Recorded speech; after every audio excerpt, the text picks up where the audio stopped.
Ahad pagi PKM jika jamaah musola al-falah segenap dan penceramah Andes Yadi Salwadi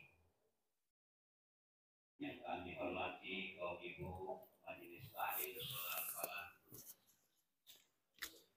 dan seluruh masyarakat sekitar musola al-falah yang dirahmati Allah. Pada kesempatan yang mulia ini, marilah kita bersama-sama mengucapkan syukur atas rahmat dan hidayah Allah Subhanahu wa Ta'ala yang telah mengizinkan kita berkumpul di tempat suci ini untuk memperingati dan merayakan kelahiran manusia teragung Nabi besar Muhammad Sallallahu Alaihi Wasallam. Pada Ahad pagi ini, setelah melaksanakan sholat subuh, kita berkumpul dengan hati penuh syukur dan rasa cinta kepada junjungan kita Nabi besar Muhammad Sallallahu Alaihi Wasallam. Adapun tema acara Maulid hari ini yaitu Maulid Nabi Muhammad Sallallahu Alaihi Wasallam sebagai momentum zikir dan sholawat. Pentingnya kita untuk selalu mengingat dan menyebut nama beliau dalam zikir serta sholawat sebagai bentuk penghormatan dan cinta kita kepada Rasulullah Sallallahu Alaihi Wasallam. Maulid Nabi besar Muhammad Sallallahu Alaihi Wasallam bukan hanya sekedar perayaan, melainkan momen refleksi yang membawa kita untuk meneladani ajaran dan kepribadian beliau. Zikir dan sholawat kepada Nabi merupakan sudut kasih sayang, penghormatan dan ikhtiar untuk mendekatkan diri kepada Allah Subhanahu wa Ta'ala.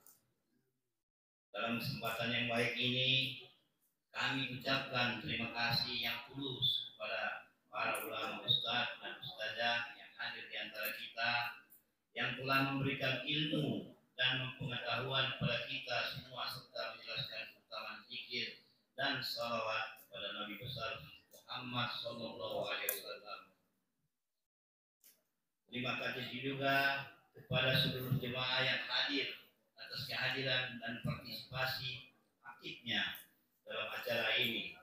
Kehadiran Bapak Ibu serta para hadirin semua telah menambah kehangatan, keberkahan pada acara Maulid kita. Semoga momen perayaan Maulid ini mengokohkan cinta kita kepada Nabi besar Muhammad Sallallahu Alaihi Wasallam, memperbanyak zikir dan salawat pada beliau, serta memberikan keberkahan bagi kita semua. Mari kita tetap semangat dalam memperjuangkan ajaran-ajaran beliau dalam kehidupan sehari-hari. Sekian yang dapat saya sampaikan. Wabillahi taufiq wal hidayah. Wassalamualaikum warahmatullahi wabarakatuh.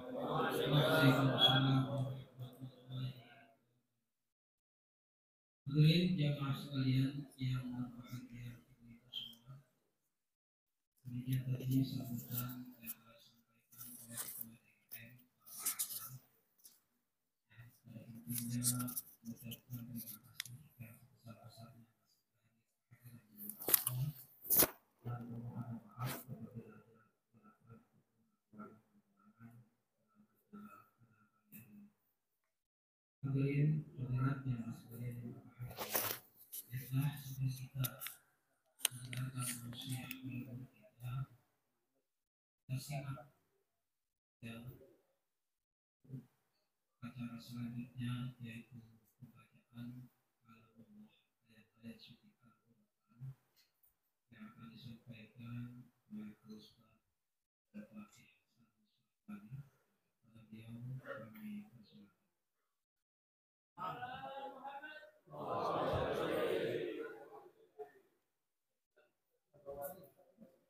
Assalamualaikum warahmatullahi wabarakatuh.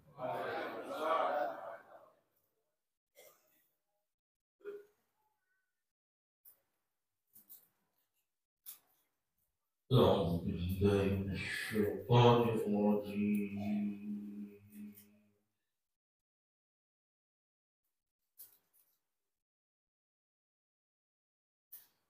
بسم الله الرحمن الرحيم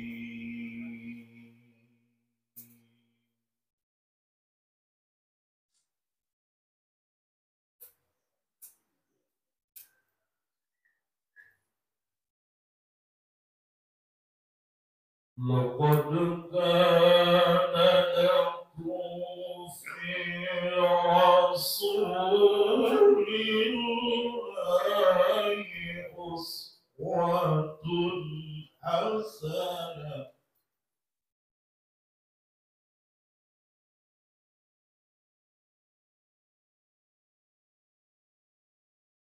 لقد كان لكم في رسول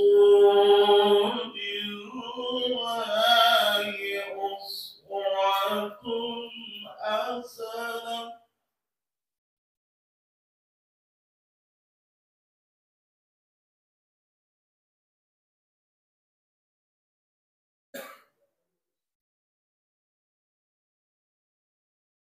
لقد كان لكم في رسول الله أسوة حسنة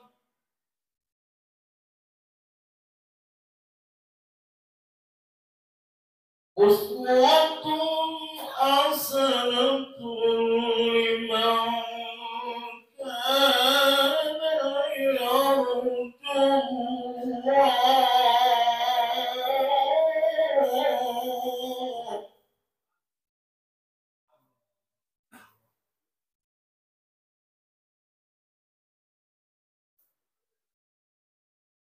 لمن كان يرجو الله واليوم الآخر وذكر الله كثيرا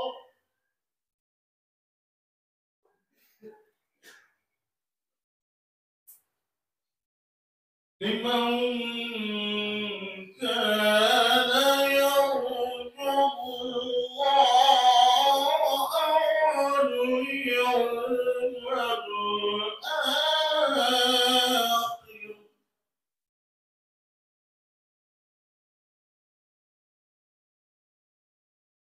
واليوم الآخر وذكر الله كثيرا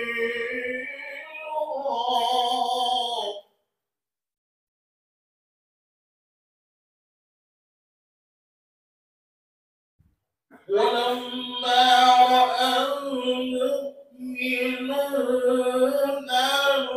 الأحزاب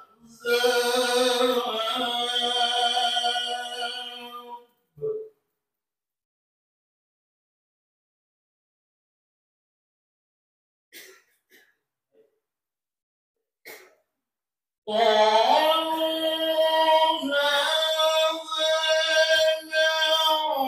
وعدنا الله وصدق الله ورسوله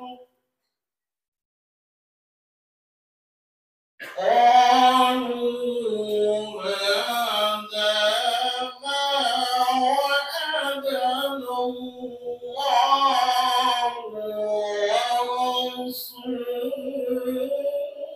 ورسوله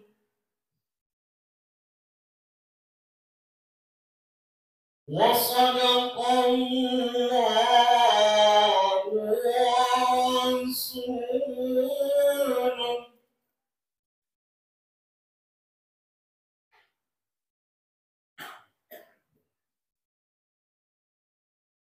وما زادهم إلا إيمانا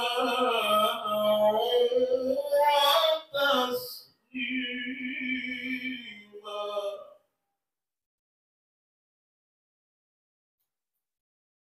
بسم الله الرحمن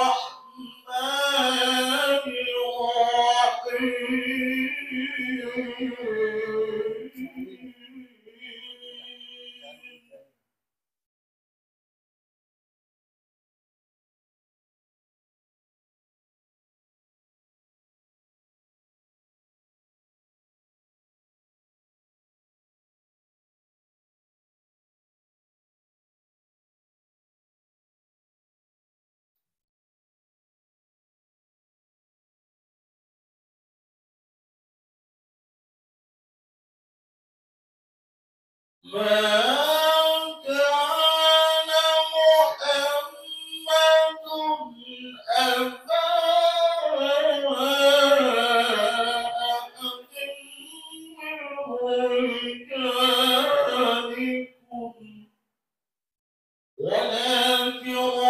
رسول الله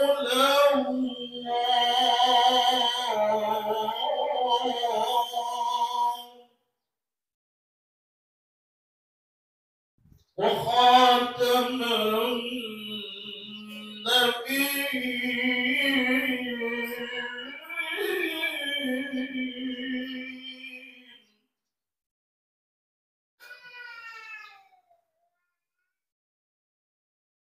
وكان الله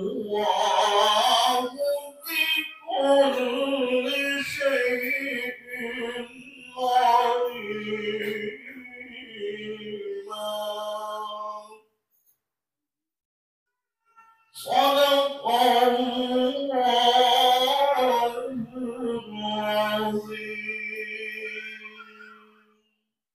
الفاتحة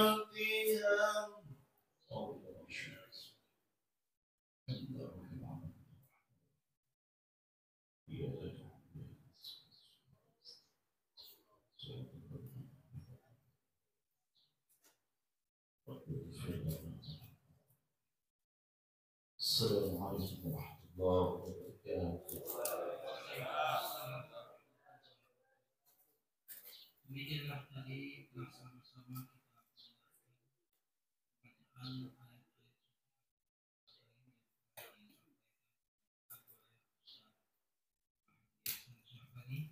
mudah-mudahan apa yang tadi Allah akan berikan dan mudah-mudahan Al-Quran ini akan menjadi syafaat hadirin jamaah sekalian yang berbahagia, baiklah kita mengingat pada acara inti kita yaitu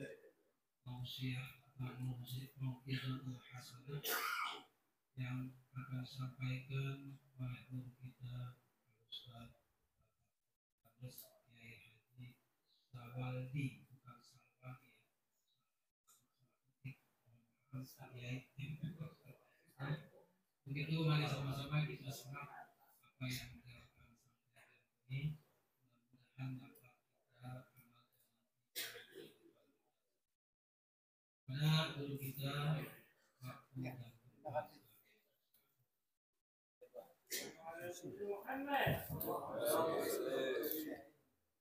Assalamualaikum warahmatullahi wabarakatuh. Bismillahirrahmanirrahim. Alhamdulillah. Wassalatu wassalamu ala Rasulillah wa ala alihi wa sahbihi wa mawala. Al-Mukarram, para alim ulama, para kiai, para asatidz, para tuan guru, para sesepuh, kita doakan mu'alim kita, ustaz-ustazah kita, sesepuh-sesepuh yang hadir di sini, mudah-mudahan selalu diberikan keberkahan oleh Allah Subhanahu wa Ta'ala.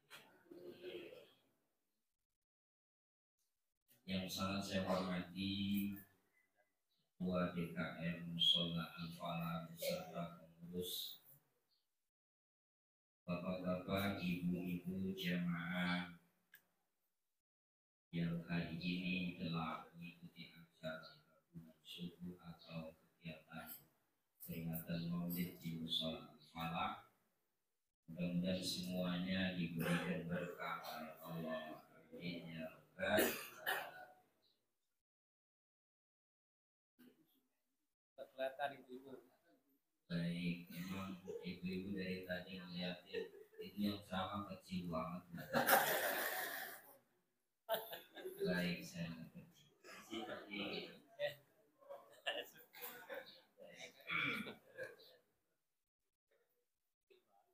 Mohon izin, saya itu jam 7 7-10 menit sudah harus diwiladatikan, nikahin, karena saya penghulu. Jadi kalau ada yang mau nikah hari ini saya nikahin. Saya bawa buku nikah kosong di motor saya. Jadi saya ceramah 10, 20, 30 menit saya ceramah di sini. Baik Bapak Ibu, jalan-jalan ke Kebayoran Lama, beli bola gambarnya Ipin Kopi, ceramah gak usah lama-lama, belakang sudah disiapin. Bapak Ibu, saya mengajak, ayo kita bersyukur, alhamdulillah. Pagi-pagi kita ngaji menuntut ilmu, karena pahala ibadah yang paling besar itu menuntut ilmu. Ibadah haji ada ukurannya, sholat ada ukurannya, tapi menuntut ilmu tidak ada ukurannya. Maka dari itu, mudah-mudahan pagi ini kita diberikan oleh Allah ampunan, keberkahan, kebaikan. Amin ya Rabbal. Saya akan menghantarkan dengan maulid dulu. Nanti 10 menit di akhir saya akan bacakan hadis sebagai oleh-oleh Bapak Ibu pagi ini datang ke Al-Falah. Hadis yang diriwayatkan oleh seorang sahabat yang hidupnya sama Nabi hanya 4 tahun, tapi sahabat ini paling banyak meriwayatkan hadis. Nanti di 10 menit terakhir, karena jam 7-10 menit saya harus berangkat ke Cibubur, nikahin, bukan nikah lagi, nikahin. Mudah-mudahan yang jomblo-jomblo keluar dari sini cantol, cantol itu gerbangnya masing-masing. Bapak Ibu, ayo saya mau fokus saja karena memang waktunya sangat sedikit. Tapi sebelumnya, selawat dan salam kita sampaikan kepada baginda Nabi kita Nabi Muhammad Sallallahu Alaihi Wasallam. Kita kupas maulid dulu. Artinya baginda Rasulullah Nabi kita namanya Nabi Muhammad. Jadi kita kupas nama Muhammad. Jazirah Arabia termasuk negara adidaya waktu itu, yaitu Persia, Romawi, bahkan Indonesia tidak ada namanya Muhammad sebelum Rasulullah lahir.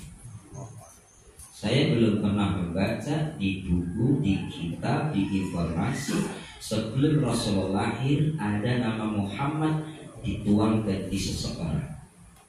Inilah kelebihan bagi Rasulullah Nabi kita Nabi Muhammad.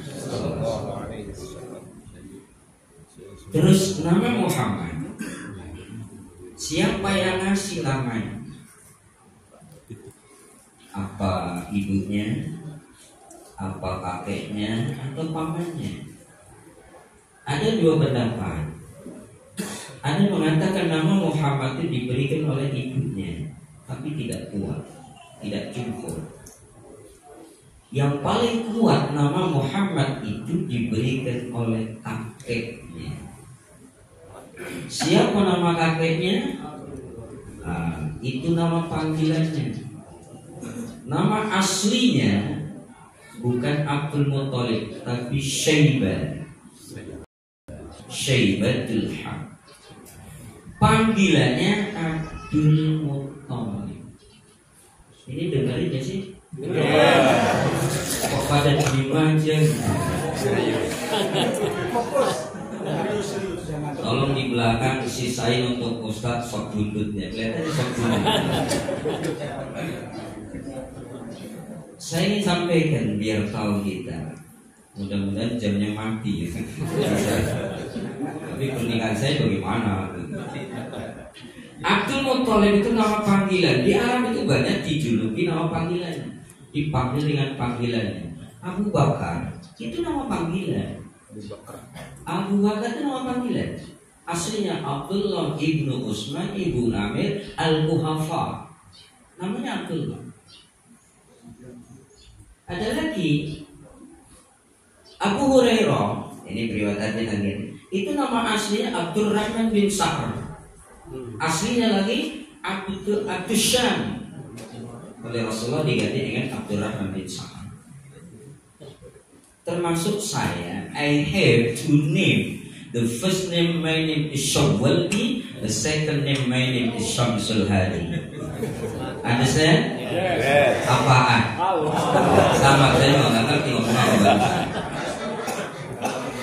Saya itu punya dua nama juga. Nama aslinya Syawaldi, nama panggilannya Syamsul Hadi. Dulu waktu di pesantren, begitu mau merantau ke Jakarta, saya izin sama Kiai Romo dalam badai menuntut ilmu ke Jakarta, berarti merantau ke Jakarta, nyuwun pendonganipun Romaya. Kata Kiai saya, nek awak mau lunga di Jakarta jenengmu tak ganti dhisik ya. Monggo Romo dadi Syawaldi, dadi Syamsul Hadi. Jadi Bapak Ibu kalau nyari saya di kampung saya, Syawaldi gak ketemu, Syamsul Hadi gak ketemu. Kalau di kantor nyari saya Syawaldi. Oke, tinggal di Syawaldi. Abdul Muthalib itu punya bapak namanya Hashim. Hashim Muhammad bin Abdullah, Abdullah bin Abdul Muthalib, Abdullah bin Hashim. Abdul Muthalib punya bapak Hashim. Hashim ini punya saudara namanya Muthalib. Ketika Hashim meninggal, berarti bapaknya Syaibani. Hashim meninggal, maka Syaibah dibawa pulang kampung oleh ibunya. Muthalib, ini saya percepat ceritanya. Muthalib berkunjung ke kampung halaman Syaibah dan ibunya. Sampai di sana dibilang, hei ibunya Syaibah, ini bocah jangan tahu di kampung begini, hutan begini, gak ada ini. Udah bawa ke Mekah supaya jadi orang nanti. Gak bisa, kata ibunya. Ini anak-anak saya melahirkan ikut ibunya. Dok, ribut ini Muthalib dengan ibunya Syaibah. Akhirnya ketemu titik, ya sudah sekarang serahin aja sama si Syaibah. Tanyain dia, mau ngikut pamannya atau mau ikut ibunya?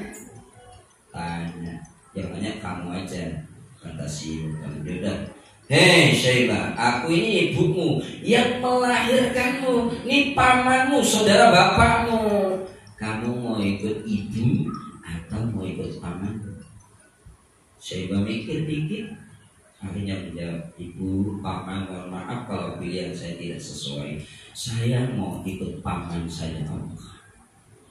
Akhirnya berangkatlah dari kampung halaman Syaibah menuju Mekah. Di pintu gerbang Mekah, orang sudah ramai di sana, suka menyambut datangnya orang-orang yang baru keluar dari Mekah. Muthalib ini punya kebiasaan kalau keluar Mekah, masuk Mekah pasti beli budak. Budak itu bahasa Mekahnya Abdul. Abdul itu budak. Karena Muthalib biasa beli budak, begitu Muthalib gonceng Syaibah ini, jadi goncengan Syaibah ini, maka orang Mekah bilang, no, Muthalib datang bersama budaknya Muthalib. Bahasa sononya, no, Muthalib datang bersama Abdul Muthalib. Sejak itulah kakeknya Rasulullah dipanggil Abdul Muthalib. Dengerin gak sih? Tampaknya ngomong doang, tak kesurupan ini. Bapak Ibu, Abdul Muthalib kakek baginda Rasul. Sebelum Rasulullah nikah, itu Abdul Muthalib pergi ke Syam. Biasa orang Arab itu perginya rata-rata ke Syam. Sampai di Syam diambilin oleh pendeta namanya Bakhira. Begitu mampir di tempat pendeta ini, pendeta bilang, kamu siapa namanya? Saya Abdul Muthalib. Temanmu ini Sulaiman. Berempat ya. Kata pendeta ini, hei Abdul Muthalib, nanti suatu saat akan lahir Nabi akhir zaman. Kata pendeta ini, nanti suatu saat akan lahir Nabi akhir zaman dari kampungmu. Kampung mana? Mekah. Suku apa? Quraisy. Nanti akan lahir Nabi akhir zaman dari suku Quraisy dari Mekah. Nama Nabi itu Muhammad. Sepulang dari Mekah, Abdul Muthalib dan teman-temannya bilang, pokoknya kalau nanti saya punya anak laki-laki, punya cucu laki-laki, aku kasih nama Muhammad. Siapa tahu ini pendeta ini benar ini anak cucu ini menjadi Nabi akhir zaman. Begitu beberapa waktu kemudian, Abdullah anak ke-10 laki-laki dari Abdul Muthalib. Karena Abdul Muthalib punya anak 16. Anak pertama Haris, anak kedua Dirar, anak ketiga Muqawwim, Hijir, kemudian Abu Lahab, kemudian Abu Thalib, kemudian Hamzah, Abdullah. Ada 10, wanitanya 6. Sofia, Ummu Hani, Barra, kemudian lupa itu. Oke, kita tinggal. Ketika anak pertama Haris ini ada, ini Abdul Muthalib menemukan Zam-Zam kembali. Ini nanti endingnya Rasul lahir, selesai malam. Ini saya hantarkan penghantar daripada lahirnya baginda Nabi. Baru saya bacakan hadis yang diriwayatkan oleh Abu Hurairah. Saya melihat hijab dia gak meleset saya. Tapi di belakang udah amak 2 kali itu Pak. Siapa ya? Orang ngaji itu modelnya 3, jider, jingok, jiler. Jider ngaji sambil nyetir, jingok ambil angok, jiler ngiler ngantuk. Akhirnya ketika punya Haris ini, Abdul Muthalib menemukan Zam-Zam. Memang kenapa Zam-Zam itu teruruk ketika suku Zurhum perang dengan suku Huza'ah. Mekah itu awalnya baginda Nabi Ibrahim, Ibu Hajar, Ismail. Kemudian datang suku Zurhum, hiduplah suku Zurhum dengan Ismail. Bahkan Nabi Ismail menikah dengan anaknya kepala suku Zurhum. Kemudian berkembang, ada suku Huza'ah yang menyerang Mekah. Perang terjadi, peperangan yang begitu dahsyat, menelan banyak korban, dan Zurhum kalah. Suku Zurhum kalah karena kalah diuruk Zam-Zam. Matilah Zam-Zam. Maka di saat Abdul Muthalib ini ketika punya anak namanya Haris bermimpi. Mimpinya apa? Malam pertama mimpinya ihfir tiba, gali sesuatu yang baik. Mutiba, apa itu yang baik? Bangun dari mimpinya. Malam kedua ihfir barra, gali sesuatu yang baik. Mal barra, apa itu barra? Bangun lagi. Malam ketiga, ihfir Zam-Zam, galilah Zam-Zam. Zam-Zam, apa itu Zam-Zam? Terus mimpinya, Zam-Zam adalah air yang bersih yang digunakan untuk keperluan ibadah haji, bisa digunakan untuk ternak, bisa digunakan untuk manusia, yang tempatnya bila suatu ada busa atau air yang bercampur busa mengalir ke suatu titik, dan di titik itu ada burung gagak yang bulunya ada keputihan, dan di situ ada sarang semut, gali di situ ada Zam-Zam. Jelas mimpinya. Akhirnya pagi-pagi Abdul Muthalib manggil Haris, Bapak 3 malam mimpi berturut-turut. Ayo kita cari Zam-Zam di sekitar Ka'bah. Berangkat ke Ka'bah. Begitu berangkat sampai di Ka'bah, Abdul Muthalib melirik kanan kiri, depan belakang. Tiba-tiba ada rombongan membawa binatang, disembelih, keluarlah darahnya bercampur pasir. pasir berbusa, berhenti di suatu titik. Di titik itu ada burung gagak, di titik itu ada sarang semut. Kata Abdul Muthalib, di sini Haris, Zam-Zam itu ada. Digali. Tentunya alat ini mungkin namanya apa saya nggak tahu. Yang jelas pakai setrum atau pacul bahasa kita. Digali, ketika gali, tugasnya Haris halangin itu orang yang lagi tahu, jangan sampai ganggu bapak lagi gali. Karena Zam-Zam itu kan tidak jauh dari Ka'bah. Akhirnya digali, orang-orang yang mau nengok-nengok, jangan, bapak saya lagi gali air Zam-Zam itu. Tiba-tiba tokoh-tokoh Quraisy, rombongan tokoh Quraisy bilang, hei Abdul Muthalib, kamu udah gila? Di sini kering, nggak ada air di sini. Bikin kerjaan aja kamu. Dibuli. Jadi bahasa bully zaman Abdul Muthalib sudah ada. Dibuli. Kata Abdul Muthalib, biarin Haris, biarin dia. Begitu digali keluarlah Zam-Zam kembali. Setelah Zam-Zam kembali, tokoh Quraisy datang. Hei Muthalib, air itu air kita sama-sama. Membuli, gak ikut mimpi, gak ikut gaji, tapi ngaku sama-sama. Kurang asem apa kurang ajar? Akhirnya kata Abdul Muthalib, gak bisa. Enak saja kamu, gak ikut gali, gak ikut ikhtiar ngakuin, gak, ini punya saya. Berantemlah tokoh Quraisy dengan Haris dan Abdul Muthalib. Abdul Muthalib berdua, Quraisy banyak orang.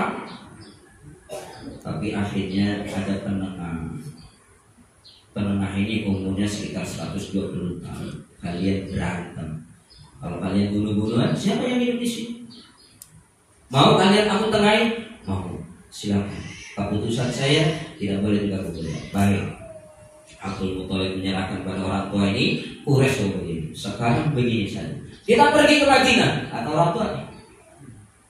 Mau ngapain ke Madinah? Di sana ada dukun wanita hebat. Nah, main dukun dari sini sudah ada. Makanya kalau sekarang masih ada main dukun, ketinggalan zaman. Udah nggak usah main dukun sekarang. Kalau dukun dulu pakai cokter. Dukun dulu itu masih ori. Kenapa? Dukun dulu dibantu oleh jin yang bisa merobos langit.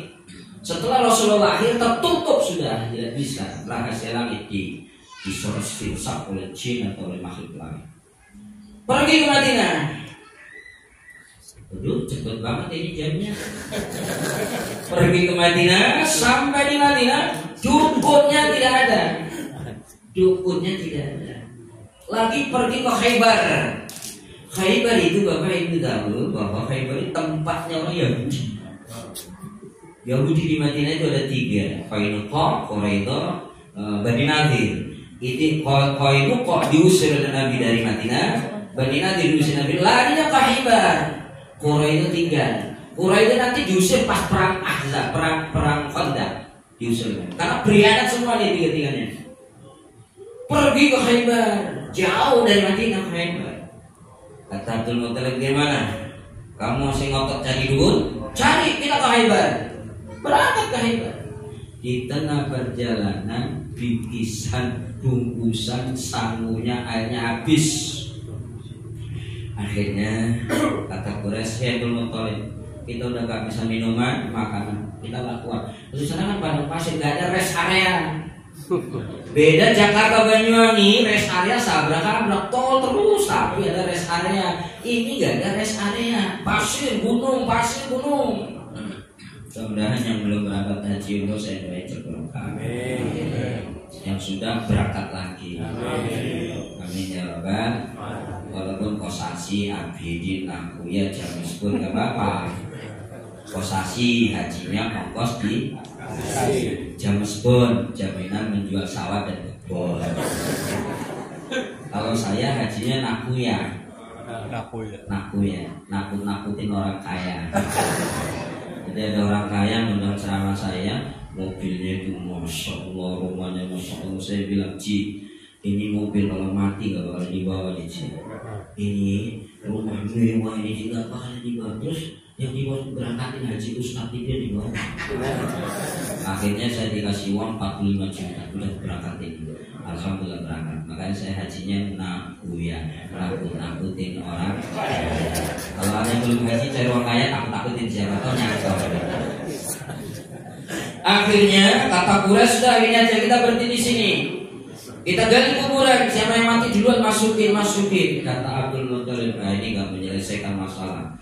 Kalian tunggu sini, saya mau berangkat dulu cari air. Ketika berangkat dengan ontaknya, kaki ontak sebelah kanan Abdul Muthalib memuncratkan air. Teriak, hei Quraisy, ini ada air. Akhirnya diminum rame-rame, dibekelin rame. Dulu air aja cukup bekelin. Akhirnya Quraisy bilang, hei Abdul Muthalib, kami nyerah. Gak usah hebat. Di sini kamu yang menemukan air, di Mekah kamu yang menemukan air. Sudah saya kembali, engkau memang yang pantas menguasai itu. Akhirnya balik ke Mekah. Nah, kelihatannya udah habis mulai, tapi Nabi belum lahir. Saya lanjutkan sedikit. Bapak Ibu, akhirnya Rasulullah itu bapaknya Abdullah itu menikah dengan ibunda Aminah. Oh ya, saya lanjut sedikit tadi. Akhirnya Abdul Muthalib punya nadar. Semenjak kejadian itu berantem berdua melawan sekian ini gak imbang nadar. Saya bernadar katakan, kalau saya punya anak 10, satu saya potong, saya sembuh. Maka ketika anaknya 10, anaknya dikumpulin. Nah, bapak nadar, kalau anak bapak 10 laki-laki, bapak mau saya potong salah satu, saya sembelih salah satu. Anaknya nurut, gak kayak anak sekarang. Nurut anak sekarang. Loh, beliin mie, pulang dapat permen. Mana sekarang? Akhirnya kata anaknya, ya sudah kak, kalau gitu kumpul kita, undi aja. Diundi keluar Abdullah, diundi keluar Abdullah. Oke, makanya ada hadis Nabi kan? Ada hadis Nabi, ana ibnu Dzabihaini. Saya itu keturunan 2 orang yang hampir disembelih. Pertama Ismail, kedua Abdullah. Akhirnya Abdullah ditenteng ke depan Ka'bah, cari gunung maka bukit-bukit kecil. Abdul Muthalib suruh menghunuskan pedang. Quraisy nyerbu lagi. Abdul Muthalib, gila kamu. Kalau kamu motong anakmu nanti setiap tahun ada motong anak di sini, nggak bisa. Berantem lagi, ditengahin lagi. Hanya menengah kita ke Madinah, ke Jubur Madinah. Berangkat kedua kali cari pedang. Ini terusin nggak sih? Ya saya tambahin 5 menit ya. Akhirnya berangkat ke Madinah menyelesaikan itu. Tapi ketika Abdullah ditarik, Abdul Muthalib narik, saudaranya narik, Quraisy narik, Abdullah kupingnya sobek. Maka Abdullah itu dikenal kupingnya sobek. Kalau Abroha pembawa pemimpin pasukan bergajah itu hidungnya hilang, dikenal hidung hilang. Ada kisahnya itu. Abroha gara-gara ini tarik-tarikan sobek itu, luka di sini. Maka dipanggil Abdullah yang kupingnya sobek. Sampai di Madinah dukunnya ada. Apa kata Abdullah? Ini saya punya masalah gini. Apa dukun? Begini saja Abdul Muthalib. Di Mekah itu kalau bunuh 1 orang berapa dendanya? 10 ekor. Kalau gitu kita undi 10 ekor dan 1 Abdullah. 10, 1, 2, 30 onta, 1 Abdullah. Diundi keluar apa? Abdullah. Diundi lagi keluar Abdullah. Sampai 10 kali Abdullah. Ke-11 kalinya baru onta. Maka kata dukunnya, kamu kalau ingin bebas daripada nadarmu, sembelih 100 ekor onta dan Abdullah akan bebas. Maka Abdul Muthalib melaksanakan nadarnya, menyembelih 100 ekor onta. Baik, Bapak Ibu saudara sekalian, 50 hari setelah pasukan bergajah itu dipimpin sebenarnya yang pertama pimpinnya Ariyad ini komandannya, Abroha itu wakilnya. Tapi ini komandan sama wakil berantem ini. Sebelum menuju ke Mekah ini berantem nih berdua. Gara-gara apa? Ariyad ini kalau menghukum anak buahnya keterlaluan, tidak berberi kemanusiaan. Abroha kasihan, akhirnya usul, bos, kalau menghukum anak buah jangan terlalu begitu. Ariyad tidak terima. Akhirnya terjadi kubu Ariyad dan kubu Abroha. Hampir berantem di sini. Abroha usul, bos, ini aja. Bagaimana kita duel? duel yang menang jadi pemimpin. Akhirnya baik, cari bikin lapangan, disaksikan kubunya Ariyat, kubunya Abraha. Terjadilah Abraha ini, Ariyat ini jago pemain pedang. Begitu menit-menit pertama itu Abraha ini hidungnya terkena tebas oleh Ariyat. Tas, tersungkurlah Abraha. Ketika tersungkur itulah si Ariyat bercincak-cincak bahak gembira menang, membelakangi siapa? Abraha. Saat itulah Abraha ambil pedangnya, ditusuk dari belakang, matilah Ariyat. Maka pemimpinnya Abraha punya niat jahat menghancurkan Ka'bah. Kenapa? Abraha udah bikin surat, udah bikin pengumuman supaya orang itu pada datang ke tempat Abraha, tapi tidak ada yang mau. Diselidiki kenapa? Karena ada Ka'bah. Maka Abraha niat, kalau gitu kita hancurkan Ka'bah. Berangkatlah dengan pasukan gajah, dan gajah terbesar yang digendari Abraha namanya Mahmud. Mohon maaf, Bapak namanya Mahmud. Bukan berarti Bapak gajahnya Abraha. Namanya Mahmud. Berangkatlah. Tapi begitu sudah mendekati Mekah, Abraha bilang, panggil penguasa Mekah, panggillah Abdul Muthalib. Hai Abdul Muthalib, tahu siapa saya? Saya tidak tahu. Saya Abraha. Saya mau menghancurkan Ka'bah. Menurut kamu bagaimana? Silakan. Kalau Anda mau menghancurkan Ka'bah silakan. Tapi kembalikan kontak saya yang kau rampas 200 ekor itu. Jadi Abraha sambil lewat merampas kontaknya Abdul Muthalib. Kembali. Hei Abdul Muthalib, saya mau menghancurkan Ka'bah, kamu urusin onta. Iya, onta itu urusan saya. Kalau Ka'bah urusan Tuhannya Ka'bah. Silakan kalau berani. Itulah Abdul Muthalib. Akhirnya diserahkan ontanya. Abraha mulai siap-siap, dipecut itu gajahnya. Gajah Mahmud ini gak mau jalan ketika mau menyerang Ka'bah, tapi kalau belok Yaman mau. Akhirnya pasukannya turun dan melaju menuju Ka'bah mau dihancurkan. Allah turunkan Bapak Ibu, saudara-saudaraku sekalian, 50 hari setelah itu baginda Rasulullah lahir. Baginda Nabi Muhammad lahir. Ketika lahir, saking senangnya Abdul Muthalib, singkat saja, dibopong baginda Rasul, dibawa ke Ka'bah, diumumkan, "Hai Quraisy, ini cucuku ini nanti jadi orang penting di sini. Cucuku ini aku kasih nama Muhammad." Tahu dari mana Abdul Muthalib? Waktu pesan berapa? Waktu sunat. Maulid selesai. Sebenarnya kalau cerita Maulid sampai panjang 1 hari nggak selesai. Tapi sampai di sini saja. Nabi sudah lahir dikasih nama Muhammad. Saya mau bacakan hadis dibuat pulang dari sini, oleh-oleh dari sini. Bapak Ibu, ada seorang sahabat namanya Abu Hurairah. Abu Hurairah, bapaknya kucing kecil betina. Nama aslinya Abdul Syam. Ketika masuk Islam diganti oleh Rasulullah dengan Abdurrahman bin Sa'ar. Abu Hurairah ini punya kisah unik bersama ibunya. Ketika Abu Hurairah sudah masuk Islam, ibunya belum. Ibu bilang, "Bu, ayo kita masuk agama Rasulullah, agama Islam yang mengajarkan ini dan tidak. Aku nggak mau masuk agama Muhammad." Ibunya mengeluarkan kata-kata menghina, mencaci Rasulullah. Nangislah Abu Hurairah. Nangis sejadi-jadinya, datang kepada Rasulullah. "Ya Rasul, aku menangis hari ini, sedih. Kenapa, hai Abu Hurairah? Ibuku telah membuat kata-kata mencacimu, menghinakan engkau ya Rasul. Kalau ibu menghinakan aku, mencaci aku tidak apa-apa, tapi engkau yang menghinakan. Tolong, fad'uhu biha, tolong ya Rasul, doakan ibu saya agar supaya mendapatkan hidayah." Akhirnya Rasulullah berdoa, "Allahumma hdi li ummi Abu Hurairah." Ingat, doa Nabi tidak pernah meleset, sekalipun tidak pernah meleset. Ketika Quraisy bilang, "Muhammad, mau nggak kami masuk Islam semua?" Dia tak tentu. Kalau gitu, lihat bulan tuh, saya kepingin bulan itu kamu belah. Akhirnya Rasulullah, "Apakah kalau bulan saya belah, kamu benar masuk agama Islam?" "Iya, itu belah." Ini sebagaimana Nabi Soleh. Nabi Soleh itu kan ditanya oleh umatnya, "Hei Nabi Soleh, kamu ingin aku masuk agamamu?" "Iya." Tuh ada batu, keluarin ontak dari batu itu. Kalau sudah keluar onta dan onta memberikan susu setiap rumah-rumah, jadi onta itu datang ke rumah-rumah ke panci-panci ngasih susu. Tapi setelah itu juga gak beriman.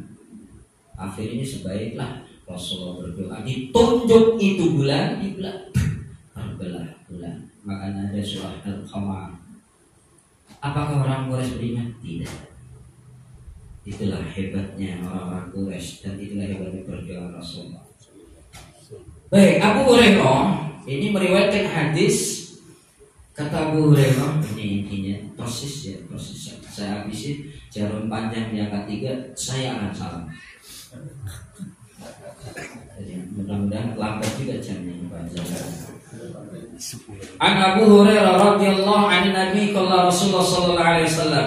Dari Abu Hurairah Nabi bersabda, apa sabda Nabi? Sab'atun yudhilluhumullahu fi dhilli yauma la dhilla illa dhilluh. Ada 7 golongan manusia yang akan mendapatkan naungan di mana suatu saat tidak ada naungan pertolongan kecuali hanya pertolongan Allah. Mudah-mudahan 7 ini kita masuk semua. Kalau enggak paling tidak 3 atau 4 atau salah satu. Yuk kita bawa pulang nih. Ada 7 golongan yang mendapatkan pertolongan Allah. 1. Yang satu ini saya nggak kupas banyak, enggak. Karena ini suhu politik lagi panas. Jadi sekedar aja. Al-imamul adil, pemimpin yang adil. Pemimpin yang adil. Adil di sini pemimpin yang mengarahkan, yang dipimpin menuju jalan Allah dan Rasul. Udah di situ aja deh. Saya nggak ngomong yang lain. Amin. Sebab di sini ada Demokrat, ada PDIP, ada macam-macam, ada PKS dan sebagainya. Pemimpin yang adil. Saya tidak kupas itu. Ya, tidak kupas. Kalau mau kupasannya ke empang saya jelasin di atas empang saya. Yang kedua, ini saya kupas. Jadi pemimpin yang adil mendapat tolong dari Allah. Pemimpin yang adil ya silakan nanti mendapatkan murka dari Allah. Yang kedua, wasyabun nasya'a bi'ibadatillah. Pemuda yang hidupnya taat kepada Allah. Ini menunjukkan pentingnya generasi muda. Pak, Ibu, kayaknya yang hadir di sini adalah orang-orang yang sudah merasakan pinggangnya agak bermasalah. Kelihatannya ya. Kalau saya lihat gak ada yang diem, terus gerak sini, apalagi di samping saya. Tapi walaupun itu tetap hadir di pengajian, luar biasa. Pemuda yang hidupnya di jalan Allah dan Rasulnya. Bapak Ibu, ada ini gambaran pemuda soleh itu kayak apa? Di Mekah. Di Mekah ada seorang pemuda sholat zuhur. Ini gambaran pemuda yang soleh. Sholat zuhur di Masjidil Haram. Pulang sholat zuhur lewat pasar. Ada sekelompok orang pedagang-pedagang lewat pasar itu menemukan kantong kecil. Pemuda ini saking solehnya, ini kantong kalau saya ambil hukumnya haram. Karena itu bukan milik saya. Cirinya pemuda soleh itu begitu, mikir melakukan sesuatu. Ini haram apa enggak? Tapi kalau saya nggak ambil, ini kantong ini kasihan yang punya. Nanti diambil oleh orang yang tanggung jawab, kasihan yang punya. Akhirnya saya ikuti tuntunan Allah dan Rasulnya. Kalau ada menemukan sesuatu diambil, diiklankan, diumumkan. Pemuda soleh ini. Diambil kantong ini, diiklanin di dekat pasar ada bukit kecil. Saudara-saudara, saya menemukan kantong kecil. Apakah di antara saudara ada yang merasa mempunyai? Tidak ada yang jawab. Akhirnya endingnya baiklah. Saya mau pulang di balik bukit ini. Kalau ada yang menanyakan tentang ini, tolong datang ke rumah saya. Pulanglah pemuda ini.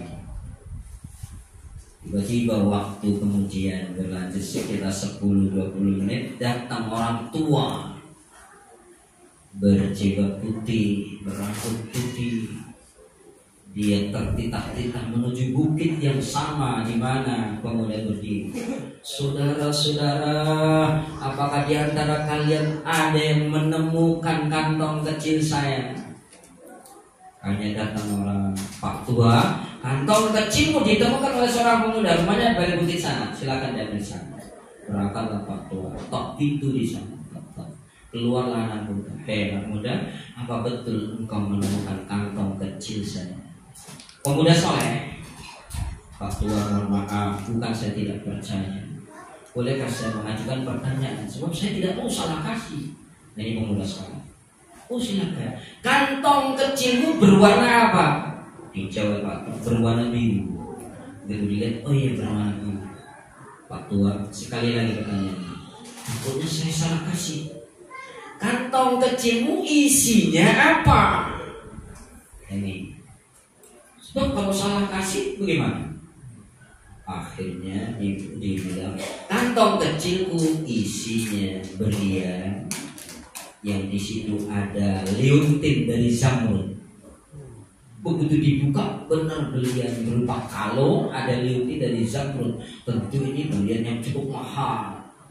Begitu benar Pak Tua, benar ini milikmu. Dengan Bismillahirrahmanirrahim saya serahkan ini kepada. Ini pemuda saleh. Ini orang tua tidak kalah solehnya.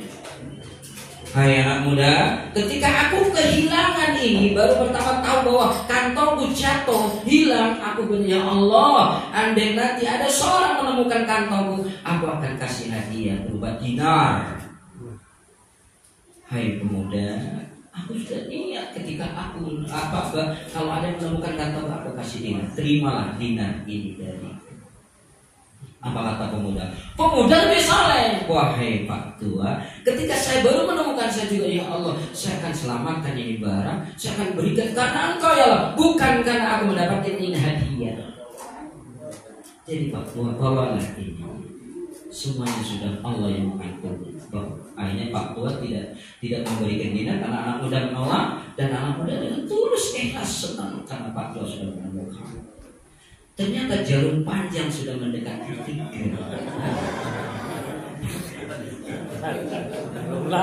Gawat ini. Kalau ada remote dimatiin aja jamnya.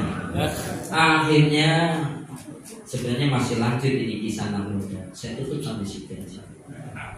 Bapak Ibu, saudara sekalian, jadi pemuda yang soleh ini harapan bangsa. 10-20 tahun akan datang negeri kita ini tergantung anak. Amin. Yang mudah-mudahan anak kita menjadi anak yang soleh dan soleha. Amin. Aminnya kurang kencang. Amin. Ya Rabbal alamin. 3. Kayaknya kajiannya sampai 3 aja. Rajulun qalbuhu mu'allaqun fil masajid. Seorang yang hatinya demen di masjid, condong ke masjid, pokoknya cinta banget masjid. Orang yang hatinya condong ke masjid kayak kita nih, masjid itu musola, samanya masjid itu tempat sujud, musola tempat sholat. Kalau orang sholat pasti sujud. Orang hatinya condong ke musola ke masjid, dia akan mendapatkan pertolongan Allah nanti di hari kiamat. Amin. Amin ya Rabbal. Amin. Saya baca tapi nggak saya jelasin. Rajulani tahabba fillah ijtama'a alaihi wa tafarraqa alaihi. 2 orang yang saling cinta, saling hormat, saling menyayangi, saling melengkapi. Bertemu karena Allah, berpisah karena Allah. Inilah mendapatkan pertolongan. Saya berharap sebenarnya partai-partai pada rukun gitu. Ada saling menghormati, jangan saling menghinakan, mencaci. Mau kemana bangsanya dibawa kalau partainya pada berantem? Amin. Gitu loh. Rajulani tahabba fillah ijtama'a alaihi wa tafarraqa alaihi. 3, 4, lanjutnya. Rajulun da'athu imra'atun wa dhatu mansibin wa jamalin qala inni akhafullah. Seorang yang ketika digoda oleh wanita yang punya kecantikan, punya kedudukan, mobilnya Mercy, duitnya banyak, orang yang digoda ini bilang, saya takut kepada Allah. Berikutnya, rajulun tasaddaqa bi sadaqatin fa'faha la ta'lam shimalu ma tunfiqu yaminu. Seorang yang bersedekah, apapun sedekahnya, yang disembunyikan sampai tangan kirinya tidak tahu apa yang dilakukan tangan kanan. Artinya sedekah yang ikhlas. Terakhir rajulun dzakarallahu khaliyan fafadat ainahu. Tadi orang yang berpikirnya baik sendiri atau jamaah, khusyuk gitu ya. bahkan katanya sampai meneteskan air mata. Karena apa? Karena sadar bahwa nikmat Allah begitu banyak, sadar dosa saya begitu banyak, sehingga mengeluarkan air mata. Inilah orang-orang yang mendapatkan pertolongan dari Allah Subhanahu wa Ta'ala. Yuk kita menjadi pemimpin yang adil. Setiap diri manusia itu adalah pemimpin untuk dirinya sendiri. Yuk anak-anak kita hantar dari anak muda yang soleh. Yuk kita jadi orang-orang yang cinta kepada masjid dan musola. Yuk kita dijadikan orang-orang yang saling mencintai satu sama lainnya, dan kita jadikan orang yang selalu berzikir kepada Allah Subhanahu wa Ta'ala. Amin ya rabbal alamin.